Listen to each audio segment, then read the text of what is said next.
시청자 여러분 안녕하십니까? 여러분의 건강을 한 단계 향상시켜드리는 건강 플러스의 김덕규입니다. 안녕하세요, 김윤주입니다. 네, 그리고 개그맨 유대산 씨도 나와 계시죠? 네, 안녕하세요. 안녕하세요.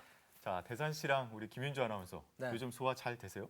소화요? 예. 안 돼요. 전 요즘 너무 배고파요. 먹는 게 없어요. 소화할 필요가 없군요. 네, 소화시키고 싶어요. 예. 전 잘 먹는데 요즘 날씨가 춥잖아요. 네. 그래서 밖에 잘 안 나가고 운동도 잘 안 하게 되고 그냥 마냥 앉아 있으니까 그렇게 소화가 안 되더라고요. 그래서 제가 이 한 가지 도움 말씀을 적어왔습니다. 뭔데요? 다름이 아니라 이 밥을 먹고 나서 바나나 한 조각씩을 먹으면은요, 바나나 안에 있는 섬유 물질 때문에 장 운동에 그렇게 좋다 그래요. 예. 야, 우리 또 김덕기 아나운서가 진짜 건강 플러스 진행을 하더니 정말 건강 상식이 날로 아주 일취월장하네요. 예. 아우 부럽습니다. 오늘의 주제는 뭘까요? 네, 오늘의 주제는 허리 통증을 유발하는 대표적인 질환입니다. 허리 디스크와 척추관 협착증인데요. 도움 말씀 주실 분 바로본 병원의 염경성 원장님 나오셨습니다. 안녕하세요. 안녕하십니까? 네. 안녕하세요. 네. 자, 사람이라면은 이 인생을 살아가는 동안 한 번쯤은 허리 통증을 겪게 되는데 허리 질환의 가장 대표적인 게 바로 디스크잖아요. 근데 이 우리나라에서 그렇게 디스크를 앓고 계신 분들이 많이 있다고요. 아주 많죠. 네. 예. 얼마나 되고 또 허리 디스크란 뭘까요?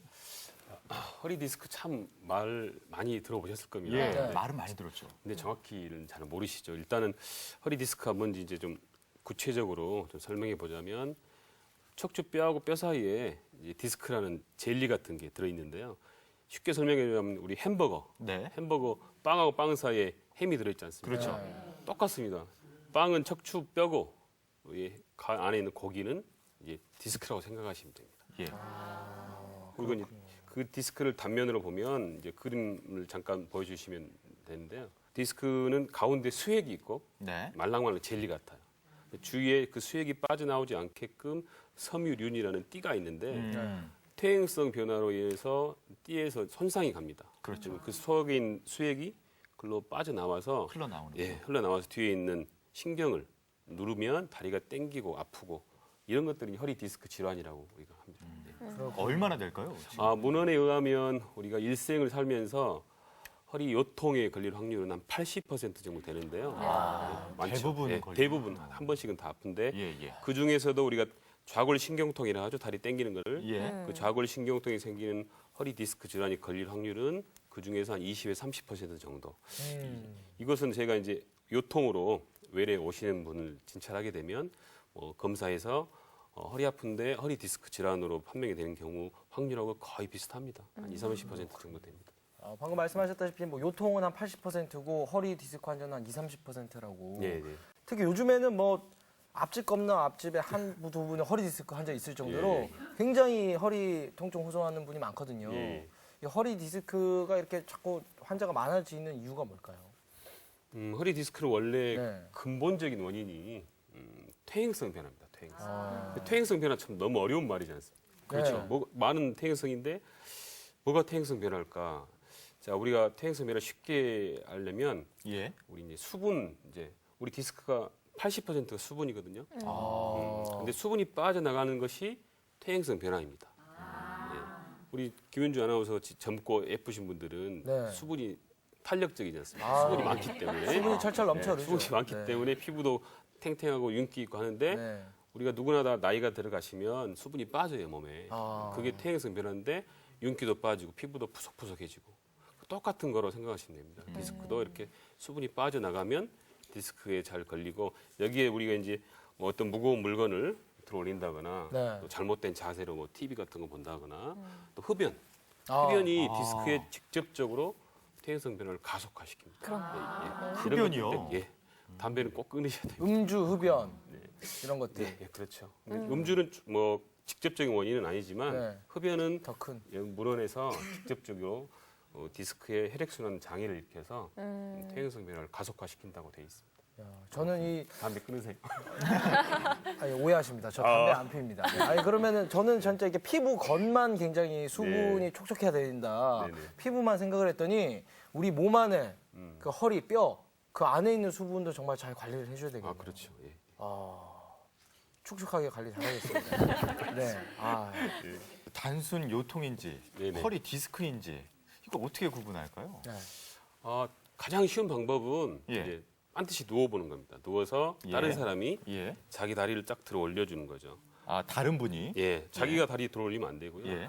다른 사람이 들어 올릴 때 디스크 환자들은 한 10도나 20도 올리면 다리가 당겨서 네. 그럽니다. 아, 더 이상 들어 올릴 수가 없는데 요통 환자들은 다리는 어느 정도 60도까지 올라갑니다. 예. 근데 두 다리를 올릴 때 오히려 다리를 내리면 예. 그 다리를 지탱해야 되기 때문에 허리가 아파요. 아, 네. 내릴 때. 예, 단순 요통이라고 생각할 수 있고 또 단순 요통 환자는 되게 약 먹고 물리치료하고 하면 1, 2주 안에 다 금방 좋아지는데 낫죠. 예. 허리 디스크는 쉽게 좋아지지가 않습니다. 네. 그래서 또 아침에 일어나서 세수할 때 허리를 구부릴 수가 없어요. 허리가 너무 아파서. 예. 또 앉으면 다리가 땡기고. 그렇죠. 오히려 그래서 차라리 걸어 다니는 게 훨씬 편하다고. 그런 걸로 좀 구별할 수가 있죠. 예. 그 어떤 분들은 보면요. 뭐 허리가 아픈 게 아니고 다리가 아프다거나 엉덩이가 아파서 병원에 갔더니 허리 네, 디스크다라는 맞아요. 진단이 나온 경우도 있대요. 네. 다른 부위는 왜 아픈 거예요? 일단은 이제 허리가 발전소입니다. 발전소. 아. 신경 발전소죠. 아. 그래서 거기가 발전소에서 고장이 나면 전기가 가정집에 안 들어오지 않습니까? 그렇죠, 그렇죠. 그러니까 우리가 다리가 땡겨서 오는 분들도 이 땡기는 증상이 있으면 허리로 우리가 판정을 하거든요. 예. 그래서 우리가 허리 디스크 있으면 다리가 땡기는데 대개 허리 디스크는 허리하고 다리가 같이 아픕니다. 같이 아픈데 젊으신 분들, 네. 퇴행성 변화가 적으신 분들, 근육이 좋으신 분들은 허리가 아프지 않고 엉치나 다리 다리만. 쪽만 땡기는 거예요. 근데 이게 신경 조직이기 때문에 예. 그 디스크가 신경을 눌러요. 그렇죠. 그래서 걔네들이 다 밑으로 내려가니까 다리, 엉치 여기가 아프게 된 거죠. 예. 다른 부위가 아프게 됩니다. 근데 이상하게 제 몸속에 있는 한전은 예. 그 발전소는 완전 예. 허리가 아프네요. 자꾸 저는 젊은데도 허리가 근력이 당겨서 그래요. 아이고. 딸려서. 운동을 하셔야 되는 거 아닌가요? 운동을 안 해서 아까도 그렇군요. 너무 네. 몸매가 좀 예. 날씬하셔가지고 근력이 좀 많이 없으시죠. 맨날 앉아서 예, 생활하다 앉아서. 보니까 소화도 안 말만 되고. 해서. 아, 알겠습니다. 입에만 근력이 발달됐는데. 아니 그러면은 그 아까도 말씀하셨지만 그 요통 예, 이고 또 허리 디스크를 사실 이렇게 구분하기가 일반인은 쉽지가 않아요. 예, 예. 근데 이 요통인 줄 알고 허리 디스크를 오랫동안 이렇게 방치하는 경우에는 큰 문제점이 좀 생길 것 같습니다. 그러죠. 네. 우리가 대부분 사람들이 좀 삐끗하게 되면 뭐 단순히 근육이 놀랬겠지 이렇게 하고 가는데 그렇죠. 우리가 이제 허리 디스크를 오래 가면 이제 신체적인 면과 정신적인 면을 다 같이 생각해봐야 되는데 예. 일단 아프니까 일상생활을 할 수가 없는 거예요. 네. 그러다 보면 직장에 나가서도 일도 안 되고 음. 이게 이제 악순환이 되다 보면 이제 우울증까지 오게 되는 거예요. 아. 삶의 질이 떨어져요. 맞습니다. 그래서 또 이제 이 허리 디스크가 오래되면 신경 세포가 죽어버려요. 너무 오래되면 다리가 마비가 오는 거예요. 그래서 넘어질 수도 있는 거고 크게 다칠 수도 있는 거고. 그래서 세포까지 죽고 이렇게 마비가 발가락이 잘 안 올라온다든가 하면 그때 와서 수술을 하더라도 이게 회복이 다 안 되거나 또 더디거나 영영 또 안 돌아올 수도 있습니다. 예, 예. 그럼 조심하세요. 디스크 말고 우리가 네. 흔하게 알 수 있는 또 오늘 이 말씀의 주제 중에 하나인 네네. 척추관 협착증에 대해서 이야기를 또 본격적으로 나눠봐야 될 텐데 네. 그 척추관 협착증은 무엇이고 이게 왜 발병하는 걸까요? 이 용어들이 정말 어렵습니다. 협착. 네. 예. 그러네. 근데 협착하면 좀 좁다는 느낌이 들잖아요. 네. 일단은 그러면 이제 척추관 협착증. 관은 우리가 이제 파이프 같은 예. 관 통로잖아요. 그래서 그걸 연상해 보시고 우리 수도관에는 물이 흐르지 않습니까? 수도관. 네. 혈관에는 피가 흐릅니다. 네. 척추관에는 신경이 흐르죠. 신경. 근데 이런 것들이 어떤 퇴행성 변화에 와서 그 막히게 되면 협착이 되면 신경이 눌려서 다리가 저리고 아픈 것들을 척추관 협착증이라 합니다. 그림에서 보면 좀 그림 보시면 저렇게 노란 게 지금 예, 예. 신경인데요. 그 뒤쪽 보면 좀 좁아진 부분이 있지 않습니까? 예, 예. 앞에서는 디스크가 누르고 예. 뼈가 뒤에서는 인대가 누르고 해서 길이 꼬불꼬불해집니다. 네. 또 오른쪽 그림 보시면 앞쪽이 하얀 게 디스크인데 그 디스크가 밀고 나오고 뒤에서는 인대나 뼈가 길어 나오고 그러니까 360도로 신경이 눌린 거죠. 엄청난 고통이 그게 따르겠네요. 척추관 협착증. 아. 그래서 우리가 젊었을 때는 50평 집에 살다가 나이 들어가서 한 19평짜리 가면 얼마나 답답하겠어요. 그렇죠. 그런 것들을 생각하시면 척추관 협착증이 무엇이다 하고 좀 쉽게 이해가 될 거라고 네. 생각합니다. 척추관 협착증이 퇴행성 질환이 맞나요? 아, 당연하죠. 퇴행성. 근데 디스크 같은 경우는 요즘에는 젊은 사람들도 참 많이 앓고 있는 질환이잖아요. 네네. 척추관 협착증은 퇴행성 질환이면 젊은 사람들은 좀 안심해도 되는 건가요? 아닙니다. 젊은 사람도 물론 척추관 협착증이 어떤 걸리려면 세월이 필요합니다. 그래서 네. 뭐 중년 이상의 노년층에 좀 많이 오지만 가끔씩은 선천적으로 좁게 태어난 분들이 꽤 많아요. 예. 그런 분들은 30대 때 부터 척추관 이제 협착증이 올 수 있습니다. 그래서 우리 일례로 쉽게 설명하자면 예.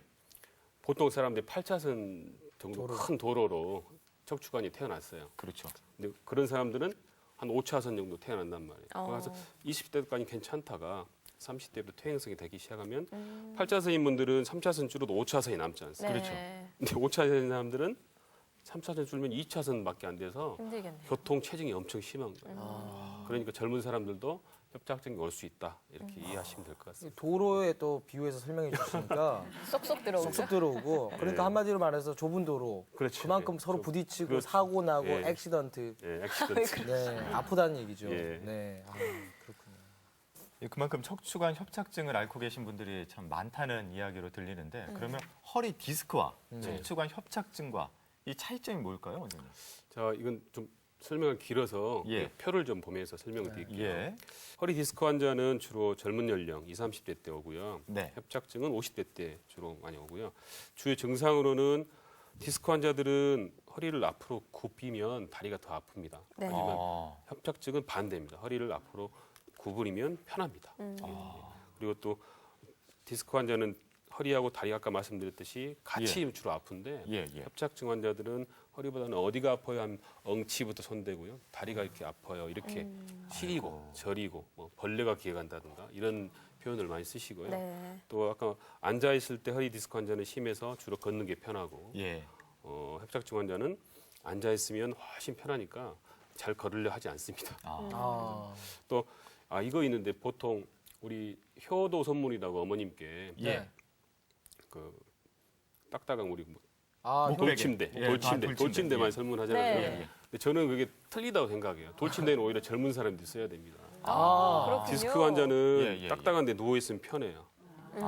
협착증 환자는 반드시 누우면 관이 좁아져 가지고 다리가 막 저려요. 그러니까 그렇겠네요. 뭐 자식이 사줬는데 눕긴 누워야 되는데 다리가 막 저린 거죠. 그래서 옆으로 눕는다든가 그러면 편해지는데 그거 있으면 이제 그 안에 쿠션 같은 걸 좀 많이 깔고 네. 푹신한 데서 하면 훨씬 더 덜하죠. 그리고 디스크 환자는 다리 증상이 주로 이렇게 뚜렷합니다. 손으로 쭉 가리키는데 예. 협착증 환자들은 손바닥으로 해서 이렇게 아파요. 이런 식으로 많이 다 아픈 예, 거네요? 다 아프다고. 이게 조금 차이점입니다. 네. 네. 네, 허리 디스크 환자들은 앉아 있으면 오히려 힘들고 협착증 환자들은 일어나서 걸으면 힘들다고 하셨는데 그럼 척추관 협착증 진단을 받으면 운동은 못 하는 건가요? 그리고 병원에 가면 다 의사들이 운동하라는데 네. 예. 걸을 수가 있어야죠. 아파서. 근데 협착증 환자들은 아까 말씀드렸지만 앉을 때 편하잖아요. 그렇죠. 그럼 자전거 타기 하면 됩니다. 아, 어허, 그러네요. 좋은 자전거 방법이 타기 있네요. 하고 예. 윗몸 일으키기를 하면 뒤쪽 관이 넓어져서 통증이 없어져요. 그렇게 운동을 하고 나서 이제 건강이 좋아지면 이제 다리 증상들이 좀 완화되거든요. 그러면 그때 이제 걷기 운동 하시면 됩니다. 여기서 궁금한 게 네. 원장님. 그 허리 디스크와 네. 척추관 협착증이 동시에 올 수도 있나요? 아까 말씀드렸지 않습니까? 예. 네. 좁아진 사람에서 예. 디스크가 터질 수가 있어요. 좁아진 그거 엄청나게 총체적 많이 아프죠. 난관이네요. 예. 총체적 어떻게 난관. 해야 그럼 그렇군요. 어떻게 해야 될까요? 그런 분들은 예, 앉을 수도 없고 설 수도 없고. 빨리 병원에 오셔서 진짜 예. 검사를 자세히 받으셔야죠. 예. 네, 뭐 여러 가지 치료법이 또 있겠는데 예, 예. 그 말씀하셨다시피 그 여러 가지 허리 디스크나 척추관 네. 협착증이 증상이 다르잖아요. 예. 그 치료법에는 어떤 차이점이 좀 있나요? 치료법은 네네. 거의 이제 그게 틀리지가 않는데 비슷한데 일단은 우리 표를 다시 한번 보고 설명드리겠습니다. 네. 네. 크게 치료법에는 우리가 이제 수술하지 않는 방법부터 보면 운동 치료, 물리 치료, 또 비수술적 치료, 수술적 치료 이렇게 나눠지는데 예. 디스크 환자 같은 경우는 운동은 주로 아까 걷기, 수영 같은 거 많이 하면 좋고요. 예. 또 물리 치료는 견인 같은 게 많이 도움이 됩니다. 땡기면 그래서 다리가 좀 편해지는데 또 비수술적 치료는 우리가 신경 염증을 줄이는 신경 성형술 또 수액을 고주파로 태워서 좀 줄이는 고주파 수액 감암술, 또 내시경 시술 같은 게 있고, 그래도 안 되면 수술을 해야 되는데 허리 디스크 환자 같은 경우는 일단 튀어나온 디스크를 현미경으로 제거를 합니다. 제거하면 되고, 협착증 환자들은 아까 말씀드렸듯이 자전거 타기 하고 윗몸 일으키기를 먼저 많이 하셔야 되고요. 예. 그 다음에 물리치료는 흔한 우리 온열 치료, 전기 치료, 또 비술적 치료는 우리가 신경 성형술이라고 해서 좀 좁아진 부분을 예. 가느다란 관으로 이렇게 박리시키고 유착을 박리시키면 다리 형성이 많이 호전됩니다.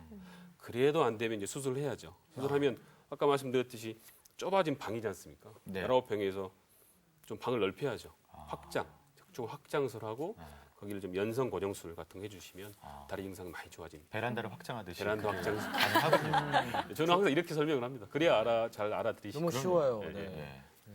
그런데 이 허리 디스크나 척추관 협착증은 이 비수술적 치료를 해서 예. 회복한 사례가 궁금하거든요. 살이 많이 있죠. 예. 우리 이제 그림 보시면 저 환자분은 17세 남자 환자였는데요. 예. 오자마자 허리가 저렇게 왼쪽 그림처럼 틀어져서 왔습니다. 아유, 많이 다리를 들어졌네요. 딱 다리를 잡고 예. 아프면서 왼쪽 다리가 당겨요. 오른쪽으로 틀어졌는데 그래서 이제 우리 허리를 펼 수 없을 정도로 아팠는데 이분은 허리 내시경을 넣어서 그 튀어나온 디스크를 좀 태워 기화시켜서 없애었어요.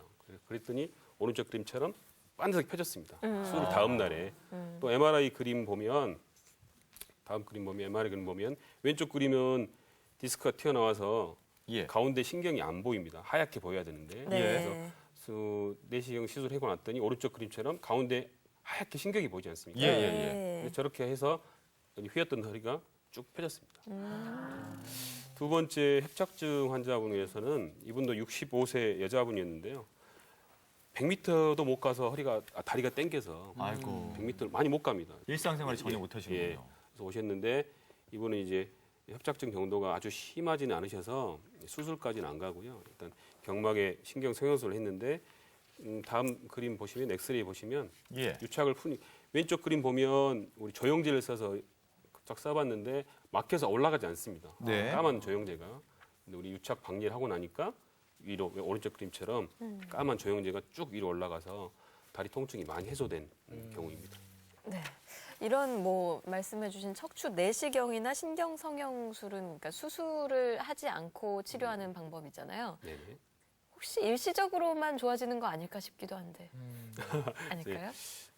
일시적으로 좋아지기도 하고요. 또뭐 영구적으로 많이 좋아지기도 하는데 일단 이 척추 내시경이나 신경 성형술의 가장 큰 장점은 예.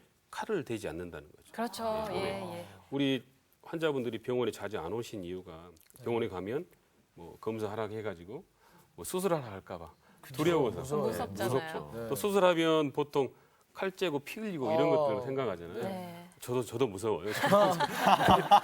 그렇군요. 우리 일반 사람들은 얼마나 두렵겠습니까? 네. 근데 이 비술적 치료라는 것은 칼을 대지 않기 때문에 또 정상 근육을 손상은 안 시키니까 훨씬 환자분의 두려움에서 해소될 수도 있고 또 이런 것들이 또 영구적이라고 우리가 또 일시적으로 올 수도 있지만 근본적인 원인 염증을 비술적 치료로 제거하기 때문에 재활을 잘 하신다면 고통 없이 계속 생활할 수가 있는 거죠. 네. 아니 근데 말씀하셨다시피 이렇게 칼로 째고 피가 안 나고 그렇게 비수술적 치료하면 얼마나 좋겠습니다만은 그렇죠. 예. 그래도 또 이게 수술적 치료가 필요하신 분들도 또 있다고 얘기를 들었어요. 네. 어떤 분들이 또 이렇게 꼭 수술이 필요하신가요?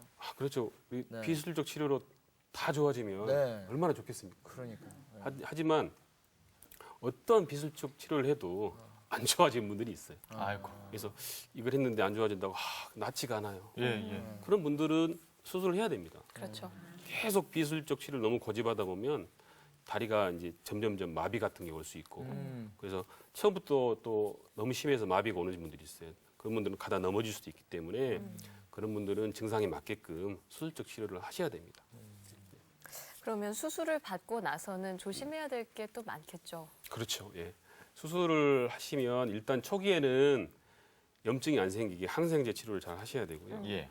퇴원 후에는 재발 안 되게 허리 근육 강화 훈련을 많이 하셔야 되는데 디스크 환자의 경우는 젊은 층에서 많거든요. 예. 그래서 수술하기 전에 극심하게 아팠던 것들이 쫙 없어지니까 가서 좀 무리를 합니다. 술도 마신 분들도 있고 그래서 재발이 돼서 오신 분도 예. 있거든요. 그래서 꼭 의사하고 상의해서 재활 프로그램을 짜서 잘 재활 훈련에 힘써야지 재활이 안 됩니다. 또 궁금한 게 있습니다. 원장님. 네네. 이 비수술적 방법, 네네. 비용이 어떨까요? 비용이 수술적 치료보다는 좀 저렴하긴 한데요. 예. 이런 경우가 있습니다. 비수술적 치료 요즘 유행이다시피 많이 그렇죠. 하는데 비수술적 치료를 수술을 해야 될 사람을 비수술적 치료를 너무 오래 하다 보면 수술비보다 더 많아지는 경우가 있어요. 아, 그럴 수 있겠네요. 그래서 이제 막상 저한테 올 경우에는 이제 너무 심해져서 오시는데 예. 수술 비용을 설명하게 되면 이제 막 이제 그동안 돈을 너무 많이 쓰고 오셨기 때문에 네. 그래서 척추 전문의에게 꼭 상의를 하시고 이거 비수술적 치료를 할 것인지 수술적 치료를 할지 결정을 해야 되는데 예. 너무 심한 경우에는 예. 비수술적 치료가 호전이 안 될 수도 있습니다. 그때는 수술적 치료로 가시는 게 비용적인 면에서도 훨씬 경제적이라고 생각합니다. 자, 그럼 허리 건강을 유지할 수 있게 네네. 마지막으로 이 당부의 말씀, 도움 말씀 예. 예. 부탁드립니다. 허리 우리가 척추가 몸의 기둥이지 않습니까? 예. 항상 건강해야 되는데 우리가 진시황도 늙는 걸 피하지 못했단 말이죠. 그럼요. 그러니까 허리 디스크 퇴행성 변화는 피할 수가 없습니다. 우리가 누구나 다 오는데 우리 예를 들면 박물관에 공룡이 이렇게 전시돼 네. 있는데 걔네들이 움직일 수는 없잖아요. 왜 못 그렇죠. 움직이냐? 근육이 없기 때문에 움직일 수 없는 거예요. 근육이 있어야지 걔네들이 움직이는데 근육이 없기 때문에 가만히 서 있는 거예요. 그렇다면 우리가 여기서 힌트를 우리가 얻을 수 있는데 허리 근육을 튼튼히 하면 되겠지 않습니까? 네. 아. 그래서 디스크의 퇴행성 변화를 막을 수 없어도 허리 근육을 튼튼히 한다면 나이가 들어서도 이런 퇴행성 변화에 허리 질환에 걸리지 않고 잘 행복하게 살 수 있습니다. 자, 여러분 운동하셔야 됩니다. 운동합시다. 네, 운동의 고맙습니다. 네. 중요성을 강조해 주셨습니다. 오늘 허리 디스크와 척추관 협착증에 대해서 도움 말씀 주신 바로본 병원 염경성 원장님 고맙습니다. 고맙습니다. 감사합니다. 네. 함께해 주신 유대산 씨도 고맙습니다. 네, 고맙습니다. 네. 자, 오늘 허리 질환에 대해서 이야기 나눠봤습니다. 허리 우리가 일생 동안 사는 동안 한 번도 안 아플 수는 없잖아요. 근데 참 중요한 기관이잖아요. 예. 그런 만큼 이 더욱더 관심을 갖고 우리가 꾸준하게 이 내 허리 건강은 지금 괜찮나 이렇게 알아봐야 되는 네. 기울임이 필요할 것 같아요. 김덕기 아나운서도 운동 열심히 하시고요. 그러긴 힘들 것 같아요. 네, 저희는 다음 시간에 또 찾아뵙겠습니다. 고맙습니다.